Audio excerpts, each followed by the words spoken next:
Hello दोस्तों, dictation शुरू होगी 3 सेकंड बाद।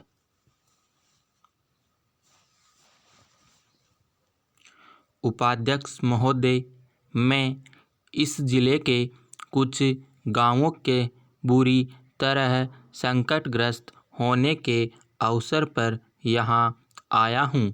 इन स्थानों में से मैं एक बहुत पुराने उपनगरीय शहर और अमरावती जिले के कुछ क्षेत्रों को देखने गया। अधिकांश गांव बाढ़ चपेट में हैं और मुझे याद है ये गांव 3 वर्ष पूर्व भी बाढ़ से प्रभावित हुए थे। तब से मैं इस निर्वाचन क्षेत्र का प्रतिनिधित्व कर रहा था। उस समय भी मैं यहाँ आया था और इन गांवों के दौरे पर गया था, मगर उस समय इतनी बर्बादी नहीं हुई थी। बाढ़ग्रस्त लोगों व उस समय कुछ महत्वपूर्ण कदम उठाए गए थे। उन तक राहत पहुंचाई गई थी। कुछ लोगों को फिर से बसाया गया था, लेकिन किसी ने भी नहीं सोचा था कि वे नदियां एक दिन पूरी तरह इन गांवों को निगल जाएंगी। महाराष्ट्र सरकार ने बाढ़ग्रस्त लोगों को शीघ्र ही राहत पहुंचाने के लिए आवश्यक कदम उठाए हैं। भारत सरकार भी इस कार्य में पूरा हाथ बटा रही है।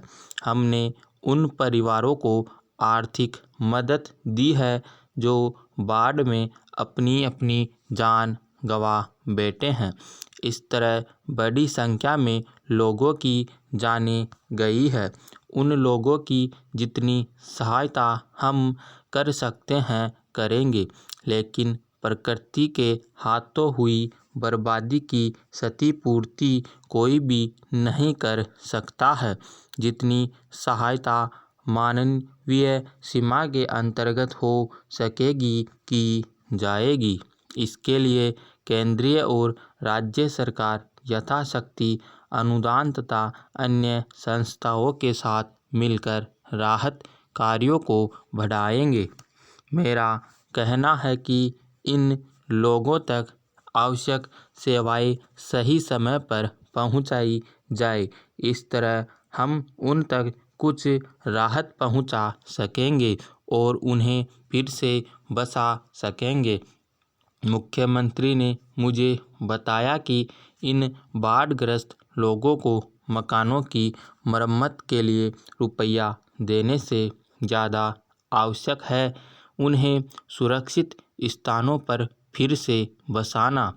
पुनर्वास कार्यक्रम का कुछ अनुभव हमें पहले से है। कभी कभी लोग पुनर्वास के लिए स्वयं तैयार नहीं होते। ऐसा भी होता है कि जिन स्थानों पर आप उन्हें बसाना चाहते हैं वहाँ सभी प्रकार की सुविधाएं नहीं होती।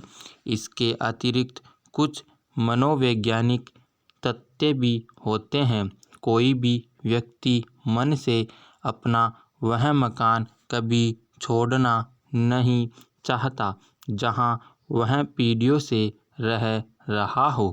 यहाँ तक कि बहुत ही मामूली सी झोपड़ी में रहने वालों को उस झोपड़ी से बहुत ही अटूट और मजबूत रिश्ता होता है। इसलिए वहाँ से हटने से पहले उन्हें यह भरोसा दिलाने की आवश्यकता है कि उनको जहाँ बसाया जाएगा वह स्थान उतना ही अच्छा या उससे बेहतर भी हो सकता है जहाँ वे रह रहे थे। संकटग्रस्त लोगों को रुपया, निर्माण, इमारत व मकान की सुविधा उपलब्ध कराने के अलावा इस मनोवैज्ञानिक तथ्य को भी समझा जाना चाहिए। हमारे नेताओं विधायकों और अन्य सभी से मेरी यह प्रार्थना है। समाप्त।